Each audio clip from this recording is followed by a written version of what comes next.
So Evergrey is a band that's been around for a while at this point. The band forming in 1995, I believe. I think they're like around 30 years they've been going as a band. So they've been at it for a long time. They're still pretty much small, never really been able to achieve a mass amount of success, although of recent years they have been on a slow kind of incline. They're slowly gaining popularity, thankfully. They've had a few lineup changes over the years. They've had a range of different styles to them. They're not really just kind of the one kind of album band and just kind of rinse and repeat. The early years they were a lot kind of darker, quite gothic. The vocalist Tom England kind of sang kind of with a bit more kind of aggression to him. He had a bit more kind of hit to him as these recent years, where he's way more melodic than he used to be. So yeah, early years it was a lot more kind of dark gothic vocally, even though still with a basis on melody. It just had a bit more kind of bite and power to it. It was definitely a bit more kind of aggressive instead of just being very melodic based. They did concept albums telling stories. They then moved on to being a bit more kind of mainstream. This was like Monday Morning Apocalypse and kind of Torn and everything, which people consider as some of their kind of like worst albums. I don't really mind Monday Morning Apocalypse or Torn. I do know it's a bit more kind of like straightforward and everything, but they're really heavy albums with some catchy choruses at times and decent enough solos, so not really too bothersome. After Torn, they kind of struggled for a while. They struggled financially, I believe. They struggled just actually making the band still be able to go with their finances, being able to actually do another album. They were struggling with them actually having band members as well, I believe. So the album after Torn was a big pain for them to actually get that album done. But they managed, and that was an album called Glorious Collision, I think it was called. That is, in my opinion, their worst album. The sound quality of it is absolutely appalling compared to albums before, especially after. They're not as energetic or really memorable or fun or kind of really moving. The songs are kind of just like there, but there is like a massive lack of emotion. Some songs are better than others, granted, but overall I find it quite a slug to kind of get through until you kind of get them more kind of decent songs. They then went to a different record label. They went to AFM Records, which I think massively helped. I think AFM were able to kind of financially kind of support them a lot more. AFM changed their albums from being dual case to digipack, so more kind of artwork, better artwork as they started progressing forward from now on. The quality of the albums, the sound quality was far more improved, like actual studio quality, instead of like these little kind of issues that they had for each album. There was certain like little kind of audio problems. They went back and remastered every single album that they did and re-released it all as digipacks with bonus live tracks and other kind of goodies as well. So they did Hymns of the Broken. That was their first record with AFM. I really liked that album. Album after that, Storm Within. That was kind of where I jumped on. So as I said, they've been around for a while, but I never really kind of heard of them. As I say, they have been really small till they kind of joined that AFM record thing, and started kind of progressing from there. They've slowly been getting better. But I heard Storm Within, I heard Passing Through, which I thought was a phenomenal track, but the rest of the album didn't kind of hit me at that stage in my life, so kind of fell out. But then The Atlantic was coming out. So I listened to some songs on that, and this is kind of where I came in. I came in for the release of The Atlantic, kind of enjoyed that. Went back through their catalogue, so people know I've only gone as far back as The Inner Circle. I haven't listened to really any of the albums before that. There's so many albums, and to try and actually remember all of them, you have to listen to them multiple times, but it's just, I went through a stage of just listening to nothing but evergrey, just album, and then trying to listen to it over and over and over again till I could get it stuck in my head so I knew all the catalogue. But then I just got fed up of listening to evergrey. So I wasn't able to get that far back, and I still don't really know the albums there that well because there was just so many. So yeah, Storm Within became my favourite album by them for a fair few reasons that we'll be touching on here and there later. I enjoyed The Atlantic when it came out, and then they released their 12th album, Escape of the Phoenix. And now we're up to their latest release, a Heartless portrait, the Orphean Testament, being their 13th release. This release, they shifted away from AFM Records and joined Napalm. The albums, luckily, are still digipacks. I hate the jewel case. There's one review on YouTube that went on for about 20 minutes just saying how stupid the digipacks are, and jewel cases look far better.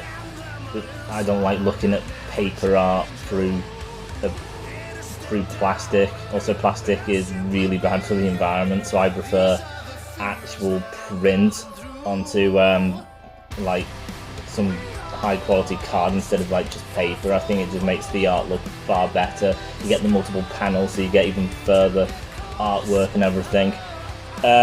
You did have the disc sit in one of them plastic trays on AFM, as for with Napalm they've kind of scrapped that, so when you get the album the disc is in just a sleeve, so there is zero plastic.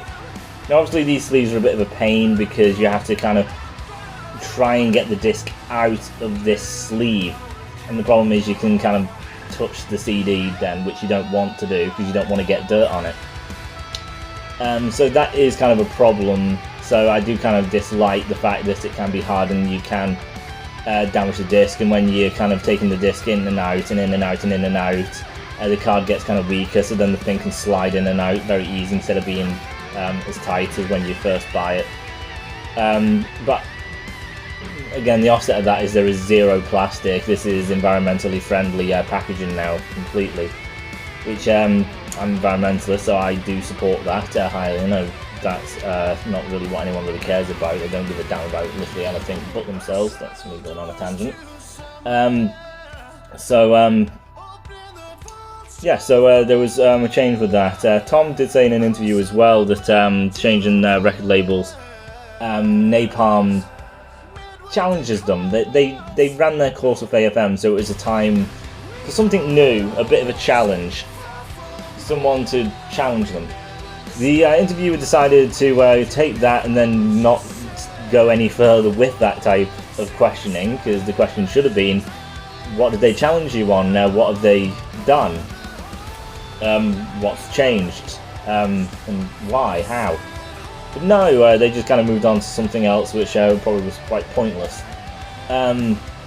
So that's kind of unfortunate. So everything about this album is literally just guesswork about if it was the record label or the band. But anyway, so this is their 13th release. A lot of people obviously 13, it's very, very unlucky. It's just a bloody number, there's no luck based around it. 13 is actually my favourite number just because everyone hates it so much, so I just bloody take it because I don't believe in that sort of crap. So is it unlucky for them? Well, I say it's one of their better albums, so I think it's worked for them, and it's better in many reasons. A funny thing, they actually recorded this, started doing this album near enough immediately after the release of Escape of the Phoenix. Escape of the Phoenix only came out last year, and this is just the following year, so like just a year between, really. So quite quick. Tom just said he just had kind of like more to say, more to write, more to put out. So they had a meeting literally the day of Escape of the Phoenix, or day after, or something like that, which he said. And had band meeting and just said, let's just keep going. So it just kind of went into this. So one of the questions as well going into this album is they basically just wrote Escape of the Phoenix, got it out, and then just kind of kept writing. So is this not just Escape of the Phoenix Part 2? Well, obviously that was kind of a thing to think about. Even I thought about it, just like, if it's that close, how diverse can this be? It's literally just going to be the exact same thing. And for those who aren't aware, I reviewed Escape of the Phoenix, and while it's a fine album, I was quite disappointed by evergrey with that release. The past two releases, to be honest. The Atlantic is a good album, but was quite heavy. It lost kind of melody. The solos seem to have kind of dipped a bit in quality, length. Tom seemed to have dipped out as well. It was more kind of technical instead of melody based. The songs were just heavy, broody, depressing on the Atlantic. Escape of the Phoenix had melody to it, but then the guitars were absolutely drop tuned to oblivion, so it was just so bass heavy, therefore again lack of clarity, lack of melody and kind of feel. Tom didn't do that many solos on that album either. Hendrik, again, mostly technical, based and kind of quick solos, so again, quite disappointing. So with that, and this coming later, and people saying it's just 2.0, it will be the same, yet I say this is one of their better works, maybe even my favourite. It must be pretty different to what came before. So let's just kind of list off, right off the bat, what is actually better with this album. Number one, Tom's voice has improved a lot since the prior two albums. Because the prior two albums, it's kind of more just being heavy bass, dark, kind of broody and everything. It doesn't have a lot of variation to it. Now, I'm not saying there's zilch variation to the prior two albums. There is. It's kind of like slower songs, more kind of deeper songs, a little bit more upbeat. But it's no kind of like time and day kind of variation to it, so it's not a lot. So on this album, Tom's voice is far more melodically driven. He has high notes, he has a far bigger range. Tom himself actually kind of saying that of all these years, and that has been the 13th album, he does things that he's never actually done before vocally on this album. So take that for what it is. So that's number one. Tom's vocals are outstanding on this album. One of his best vocal performances by evergrey, by far. Definitely. Don't think many would be able to argue. Obviously some will, due to personal preference, I guess, but it'd be hard to deny that this is not a phenomenal delivery by Tom. Secondary. While the previous two albums were very kind of heavy bass and everything, the guitars, even though doing heaviness and having very heavy riffs, they seem to have like not done the massively drop tuning. The guitars seem a bit clearer now, and they also kind of do take breaks and everything. So that's kind of helped out a bit. Thirdly, the keys are way more prevalent through the course of this album. The keys taken on a lot of their own kind of lead work, like just being in the background. They're overshadowed by other band members. The keys do play their own part and are vocal throughout a lot of songs on the album, if not all. And this leads again to creating atmosphere. Instead of it just being depressing and moody, it creates atmosphere, melodies, and it produces highs because keys have a more kind of high kind of tone to that of a guitar, say, and especially bass. So really adds and gives a lot more different kind of contrast and variation with all these different kind of tones and instruments that are going on through the songs. So that massively improves as well. Solos have massively improved. There is solos like on every single song, bar one, but we'll get to that later. But with these solos, Hendrix seems to have actually slowed down and actually tries to actually feel the song instead of just going at it just like, I am very technical, I have technical ability, so I'm just going to do a technical demonstration. That's all well and good, but the thing is, this is a song and this is an album, and we are listening to the song and the emotion and trying to basically feel and go along with this. So when you kind of break out of nowhere and do this kind of demonstration, good for you, it's talented and we get it, but it seems out of left field. So with this album and all what it has, Hendrix seems to listen to that and then do a guitar solo extension of that. His solos are a lot more full of heart and feel. He really puts the emotion into the solos, and technicality comes later. It's still there, he doesn't get rid of it, but it's emotion first. Delve the emotion, do the melodies, and then also bring in the technical aspect, but as also an offshoot of emotional kind of storytelling and just expression. So there's that. God, what number am I on? 6, I think. Tom does solos pretty much for every song. There's a few which he doesn't, just really slight few. So for the most part, he is doing solos. No, Tom is not the main guitarist, but he is still very gifted. Tom is actually a very expressive guitarist, saying that his favourite guitarist is Adrian Smith of Iron Maiden, and his reason for that is because Adrian is very expressive. He sits, he thinks about what the solo is. What is this song? What is it trying to say? What do I want to say? Tom says when he's vocally singing, he's singing a message and he's feeling it and he's expressing it through his voice and his emotions. When he's doing a solo, everything that he's saying, he's then putting it into the guitar. He's not just doing a solo and waiting for him to come back and then explain this emotion and this feeling that he's having. No, it's basically he sings through the guitar.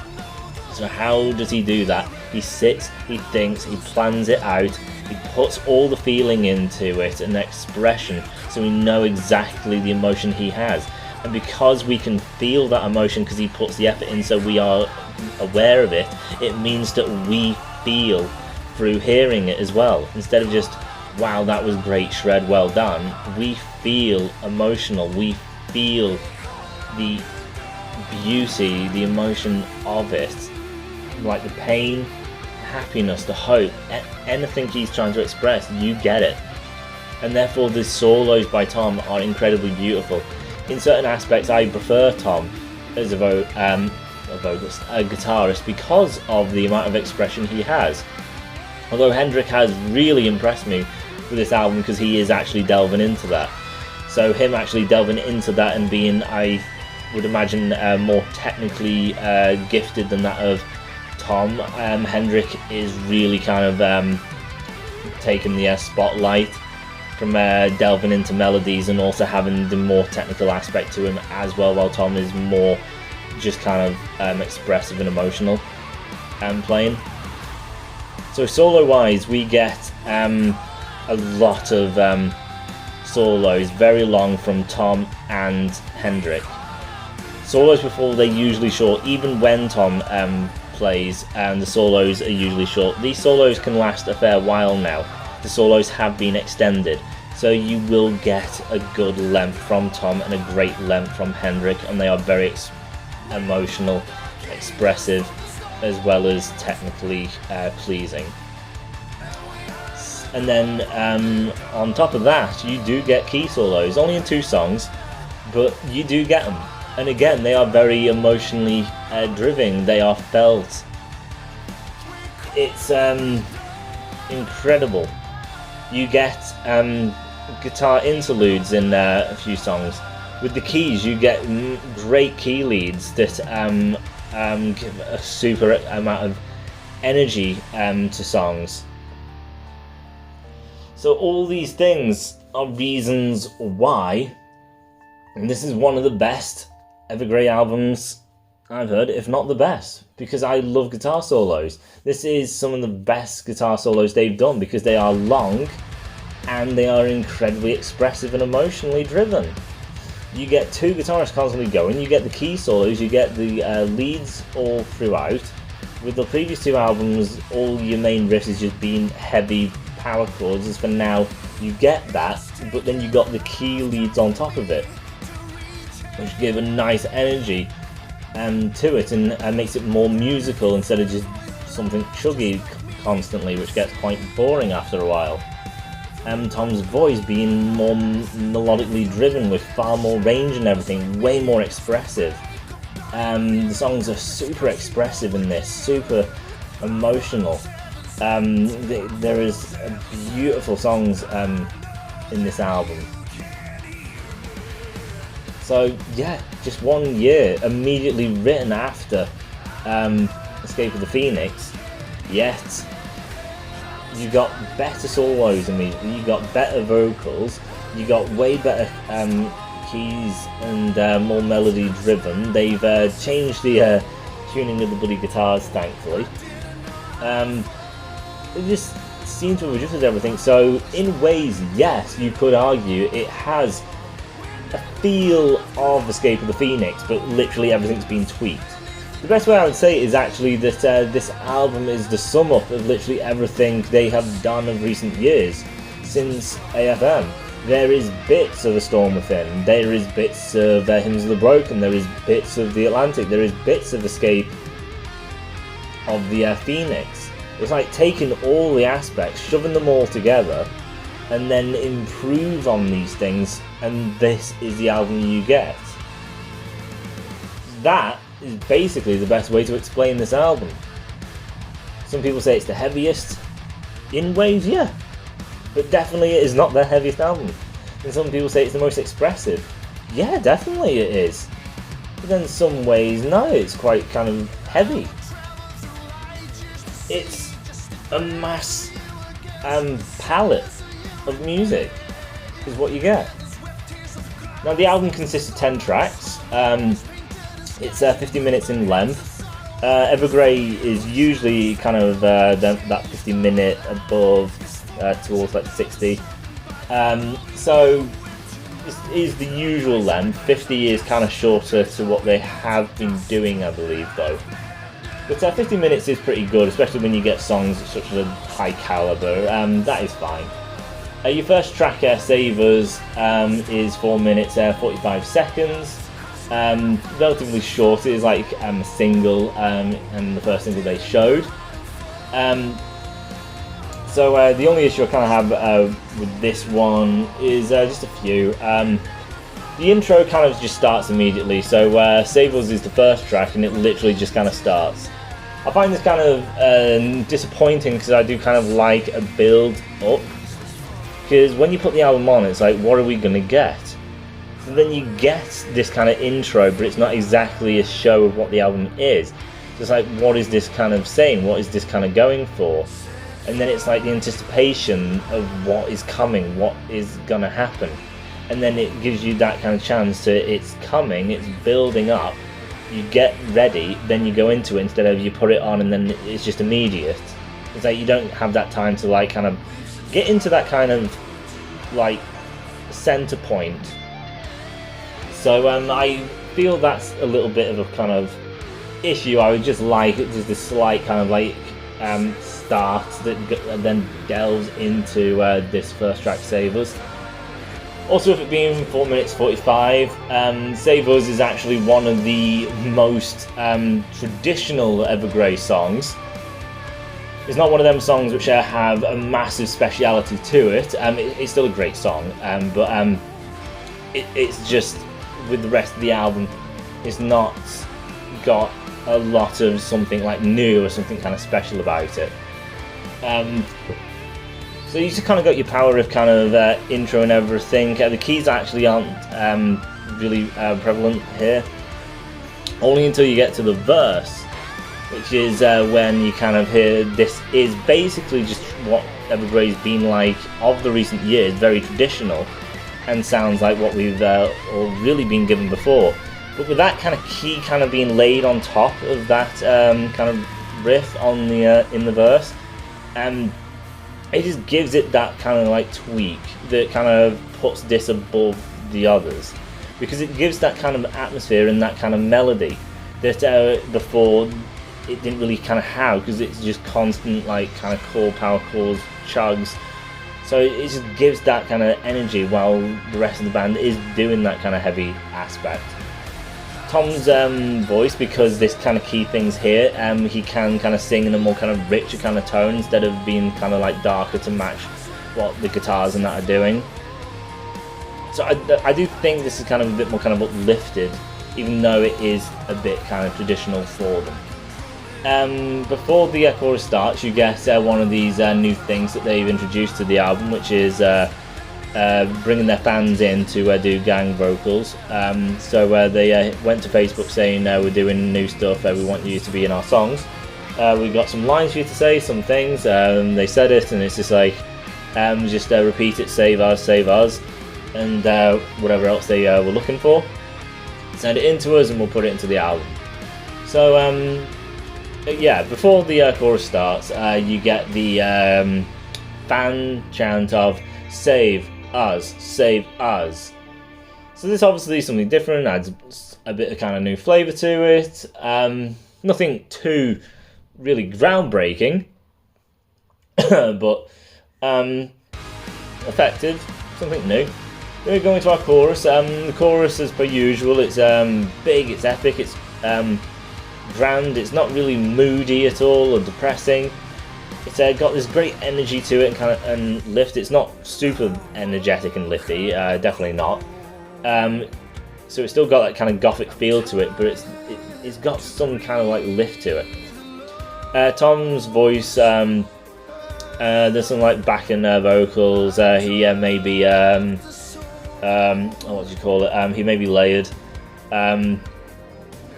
So his voice just sounds a lot kind of like bigger and more prevalent. I think there's a bit of effect going on with him, like a bit of echo as well. So for all that, like the kind of energy and the like production on his voice and everything really helps. Then going into the next kind of verse coming out off the chorus. There's some kind of like lead. It's I don't know what it is. I don't know if it's keys or guitar, but it's kind of like hidden in that mix. You can hear it definitely, but it's not really kind of up front. So I'm not entirely sure what it is. I wouldn't say it's one of the more effective kind of like on top lead, because it's so kind of hidden in there, but it's there anyway. Then the rest of the song, it's kind of continuing until the end of your second chorus. Then we get our solo, the first solo from Tom. This is not one of his very slow melodic kind of solos. This is more kind of like mid-tempo, very nice energy to it. Some elements where there's some kind of soar to it, some feel being put in. This is more of his mid-tempo, slightly technical, with some nice like held moments for like expression. Then Hendrik comes in, slightly different tone, kind of a bit richer. So he comes in, he's technical as well, but kind of keeps falling into a bit of kind of melody. The solo lasts for about 27 seconds. So decent length, not one of the longer ones on the album. You do get really long ones, but again, the fact that you get some real kind of nice melodies and everything, mid-tempo, not really too bad. Then it's just Save Us again until Tom does the first line of the chorus, but the band kind of shifts out and all you're kind of left with is just kind of keys, I believe. Then it comes back in after that one little line. So that's kind of nice because instead of it all just like coming back and back and back, it's nice to get this little kind of break, palette cleaner to then come back. If it was to immediately come into it, you won't really feel that impact of the big grand kind of chorus because it just kind of goes into it, so you don't notice. When you can shut everything off, then it kind of comes back and hits again. You then are able to feel the impact for it. So this is why I kind of like these kind of little bit moments, instead of just it being just like a wall of just the exact same thing, because then you don't really feel it as much with that. So yeah, the chorus kind of goes around again for the third time, slight alterations to it, and then towards the end of the song, the instruments kind of just start disappearing. Tom starts singing a little softer, the keys start going, band kind of backs out, so it's one of these like just slowly fading out kind of ends, and then we get into our next track, Midwinter Calls. So we get Midwinter Calls next. This is a slightly longer song, 5 minutes 6 seconds, yeah, so this was another single that they kind of released. So again, little more still kind of in that traditional kind of evergrey style that you kind of come to expect. Song kind of like immediately starts, you got your kind of heavy kind of riff, but you do get quite strong kind of like key kind of lead going on, which gives a lot more kind of like atmosphere to the song. You also get the fan aspect back in, which I think all the fans really do through this song. Is just whoa, whoa, and that's basically it. Live, it would be very effective, obviously, because the crowd could easily do that and add to the like mood and vibe of the song. So then our verse kind of comes in, kind of like traditional evergrey still. The pre-chorus is literally just kind of key, piano, bass, and Tom's vocals singing. So this is a big kind of change of the dynamic from like the kind of heaviness and then the eerie kind of feel that the keys give, and the whoa whoa whoa things from the fans. So I think cutting out just to be key, piano, vocally driven, it's definitely a big kind of change, nice contrast for a song, to add variation to it instead of it just all being quite similar. So it kind of, every aspect of the song, if you were to break it all apart, literally every segment all sounds the same. It's good that there's such a vital difference. Tom seems definitely more influenced in this kind of segment, probably from his solo project, well not solo project, but his side thing, Silent Skies, which is literally just him and piano doing singing. So he's probably took a lot of inspiration for this part here, as well as vocally for this album. Probably think that he's probably learned a lot from Silent Skies and he's vocally putting it into this album. The chorus, again, just the way kind of Tom kind of is able to kind of sing and work around with melody becomes highly effective. So there is a line where he says closer, but the fact that he kind of separates it so it's close, having that kind of pause and everything, it becomes quite effective, just the way he's able to kind of use his voice and knows where to place things, and making the melody and the kind of hits and the effects a lot more kind of prevalent. So I do kind of really kind of like how this chorus goes about it, just because of the way the melody kind of works. Then you get back into your like gang vocal thing going into your verse. The pre-chorus this time doesn't do the same thing. It's the same kind of line, but it's the band that's there now. So it's sounding a lot more aggressive than when it was sung with just piano or keys. And then we get back into our chorus. Then we get our solo. The solo's again slightly longer than the prior track. This solo going up to around somewhere about 35 seconds. It's a bit longer this time.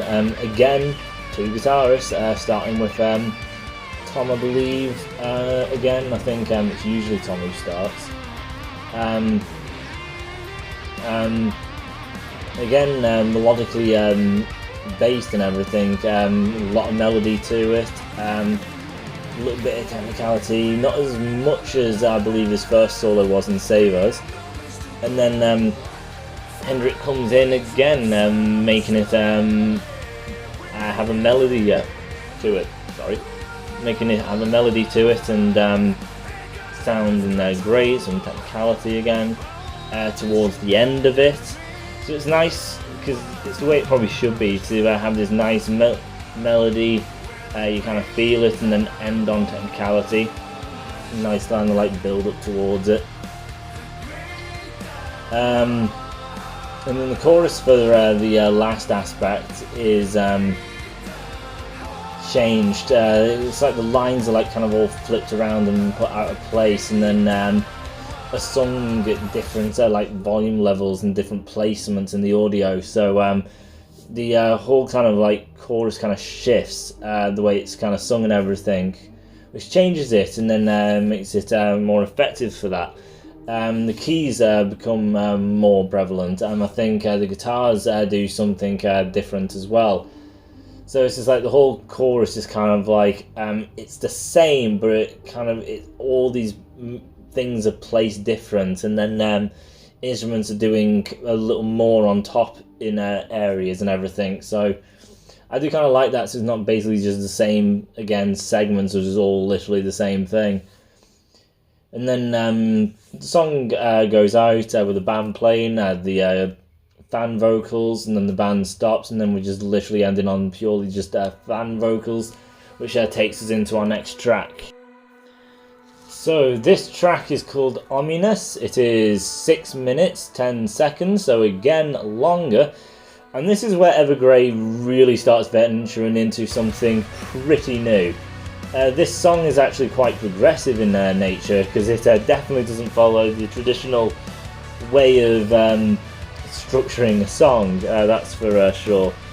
Because you literally only seem to kind of have like one very extended verse. You don't even really have a traditional really like intro. It's like nothing's really kind of traditional about the song, which is what makes Ominous so special. Just all the segments, the solo, Tom's voice, there are so many things to this track which is really, really, really special. So I'm really happy to share this with you. So the way Ominous starts is basically the way the title is, Ominous. I don't really know if it's the keys that kind of start it, but it's very, very quiet, and it's just atmosphere that's kind of in. There's no drums, there's no guitars or anything, there's no bass. It might just be like some kind of computer kind of like made kind of atmospheric kind of sound that is slowly like turned up, because as I say it's quiet and it kind of like comes a bit louder, more up front, and then Tom just like immediately comes in. So again, no real introduction, it's just that ominous kind of start to it, and then Tom comes in. These very light vocals, quite high in tone, obviously not going super high, but definitely not deep. So then he does that for a certain amount of segments until the band officially kind of starts coming in. Again, it's not very powerful. Everything, when they come in, everything's open instead of like very close together, galloping, you know, chugging. And it's open, and again, still trying to keep that ominous, soft feel to it. It doesn't want to, you know, explode. It's not going for that. So it's very open, and then when the guitar really kind of starts getting going, you get a guitar lead now. Not a solo, it is kind of an interlude, so it's this very like lead-filled interlude from the guitar, which again just adds to the musicality of it, the melody, the emotion, because they can literally drive it now, along with the atmosphere that they've been building. And then we go into, I guess, our verse, because I'm guessing even though Tom was singing, that's kind of an intro, or maybe this is second verse. Again, it's so weirdly shifted, this song, it's hard to kind of say what's what. But anyway, the next segment, Tom has a fair bit of effects on his voice, because he's it's hard to understand actually what he's saying, so you could take that as an issue if you want, because of the effects. So he's very like faded in the background, just like an echo, his voice. Then it kind of comes up front, so there's many layering to the voice, not all together. As I say, there's the very faded echo of a voice in the background, and then kind of after that segment it comes more kind of up front, without that kind of effect on it, so it's a clear kind of like Tom voice that you all know. And then he kind of does all these kind of like shifting and everything, and the effects that shifts his voice into different placements in the song with different like sound style to him, and everything is still very atmospheric. Again, the band's not exactly really kind of playing, it's just atmosphere still. Then we go on to our next piece, where the band start coming in again, and then Tom goes into a high note and then starts singing, and he keeps going into all these high notes, so all these effects on his voice, doing Tom's voice, and the kind of atmosphere that he's trying to pervade as well. And the high notes, there is a lot of things going on with his voice, effect wise, as well as Tom literally doing it himself as well, so big range from him.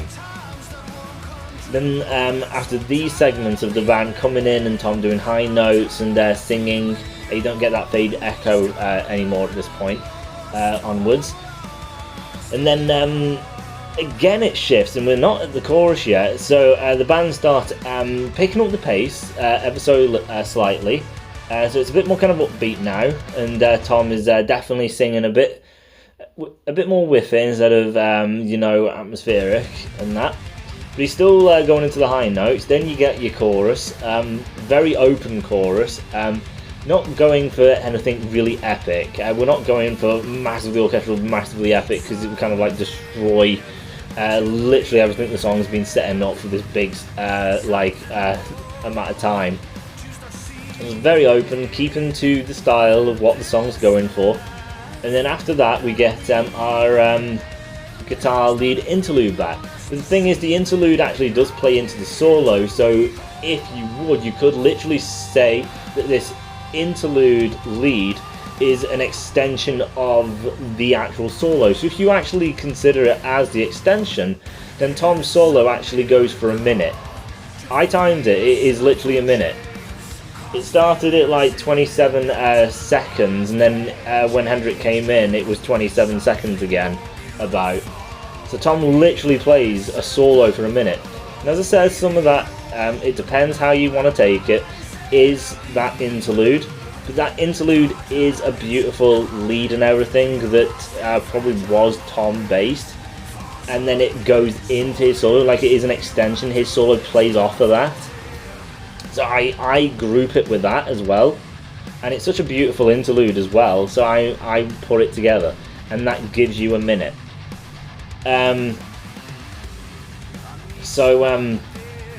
Again, it is all super melodic. This is very melodic. Going with the atmosphere of what the song is, you clearly can't go mid-tempo upbeat, you can't go massively technical, they can't break into death metal speed, very heavy chugs or anything like that. So it's very, very melodic, full of expression and emotion. I'm not saying the previous songs didn't have that, they all did, but this has been very, very emotive, this. And again, it goes for like a minute. Some massive standout parts where he really kind of like sings out. There's slight technical aspect to it. He's really not focusing on that aspect though, but it is there. And Hendrik comes in. Hendrik, I think, plays for maybe around 30 seconds. So his is shorter, but it's still definitely a long time, seeing that the previous songs, around 30 seconds, usually consisted of the two of them. So not bad. He, as I said, Hendrik is usually more technical based. The way I kind of explain Tom and Hendrik is the more technical guitar player, but Tom is the better, let's say, writer, but is not as technically gifted as Hendrik. So Hendrik is playing into what Tom is actually doing, so he does play into melody. So it's very melodically driven. Hendrik solo is definitely kind of like louder, and Tom's was a really warm, deep solo, while Hendrik's is got that more kind of bite to it. Still obviously melodic, but it's definitely sharper. His solo tone to that of Tom's in this solo anyway.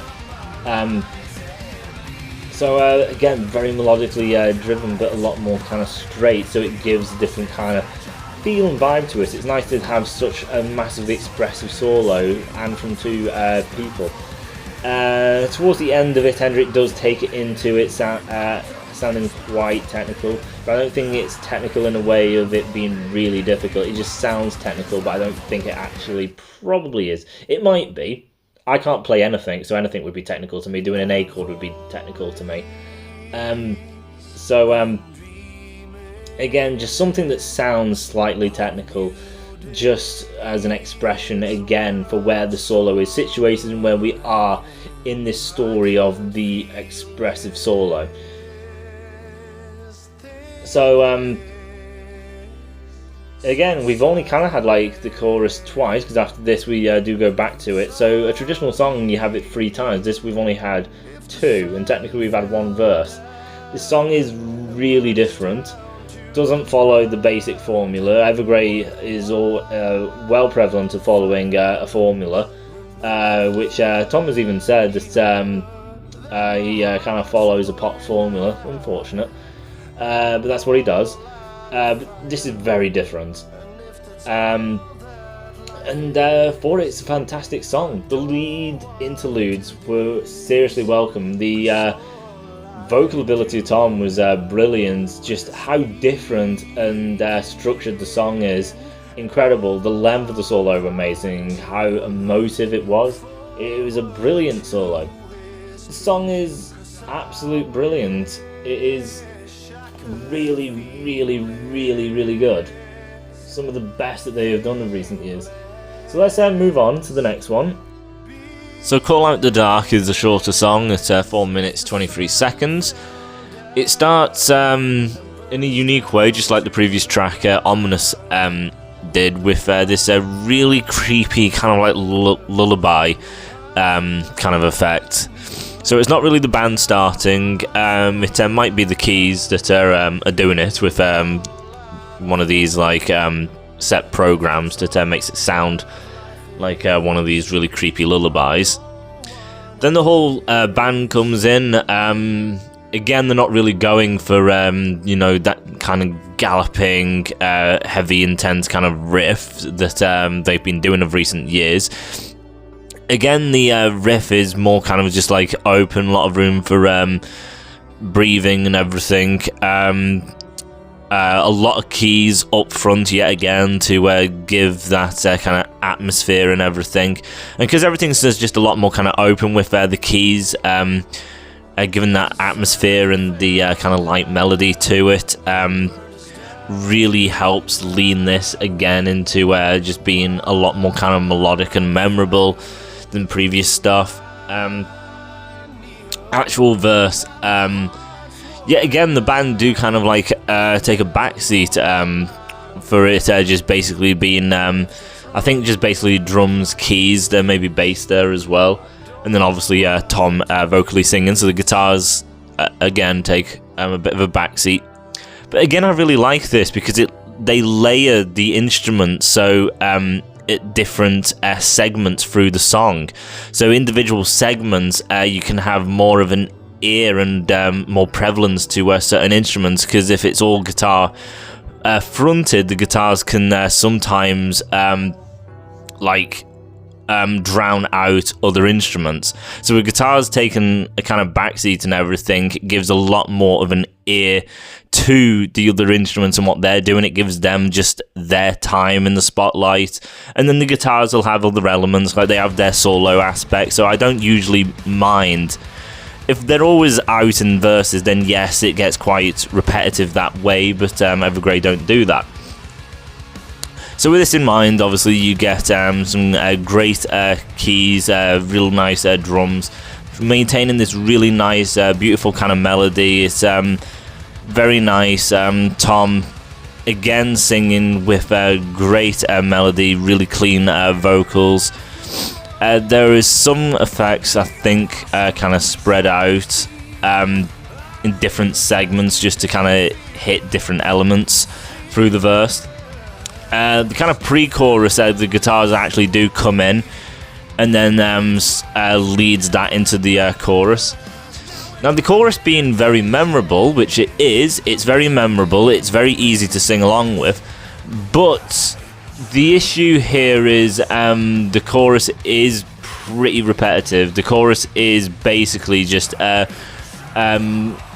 out the dark, and then basically just repeating that over and over and over again. Tom vocally does some adjustment through the chorus as he sings Call Out the Dark.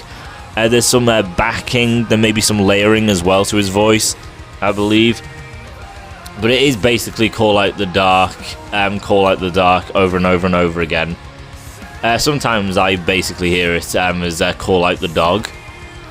That's the way I hear it.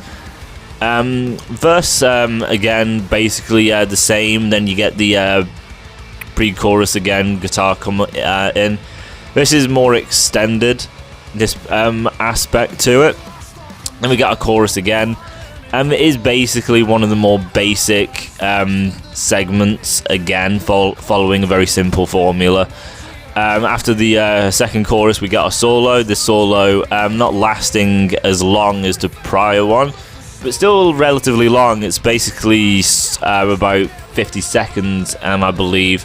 Again, split. I'm not entirely sure who goes where in this one.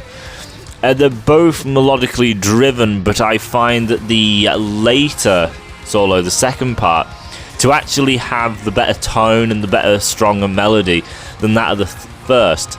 Because Tom usually has been going first, and Tom usually is that really more kind of focused on melody compared to the likes of Hendrik. Not saying he doesn't, but Tom really does kind of sit down, really think about it, and make sure that what he wants to express and say really does come out. As for Hendrik, I think it's more in the moment. So I don't know who's where, but the first solo, the tone just isn't as like warm and upfront. It's a little kind of more kind of dirty. Not really dirty, it's kind of hard to explain. It's just the second solo sounds clean while the first one isn't really as clean. Both great solos, obviously, and as I say, melodically driven. It's just the second one, I just think the mix on it's better, the tone's a lot richer and better, and I think the melody also works. Well, the first melody is quite kind of slow, as for the second one, it seems to have more kind of weaves of have a little bit more kind of energy and fun to it, but also still maintaining the kind of melody and beauty of it. So I just kind of feel that one a little better. Then we just go back into our chorus and everything, and then the song ends on that kind of lullaby thing yet again.